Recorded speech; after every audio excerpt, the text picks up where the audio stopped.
18 বছরের ফারজানা আক্তারের জীবন আজ সংগ্রাম আর যন্ত্রণায় ডুবে আছে।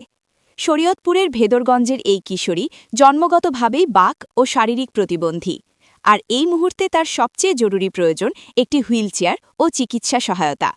ভেদরগঞ্জের ডিএমখালী ইউনিয়নের চরচান্দা আলী হোসেন কান্দির ফারজানা জন্ম থেকেই প্রতিবন্ধী। 8 বছর আগে বাবা মারা যাওয়ার পর থেকে তার ভরসা কেবল বৃদ্ধ নানি। মা দূরে ঢাকায় গৃহকর্মীর কাজ করে, নিজের জীবন চালাতেই যার হিমশিম খেতে হয়।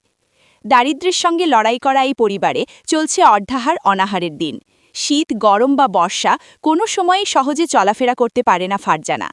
একটি হুইলচেয়ার থাকলে অন্তত ঘরের বাইরে বের হতে পারত, পেত চিকিৎসার সুযোগ, কিন্তু সেই সামর্থ্য নেই এই অসহায় পরিবারের।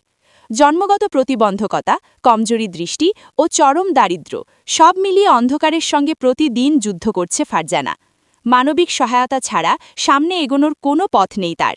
একটি হুইলচেয়ার আর চিকিৎসার সহায়তা, এই দুইটিই এখন ফারজানার নতুন জীবনের একমাত্র আশা।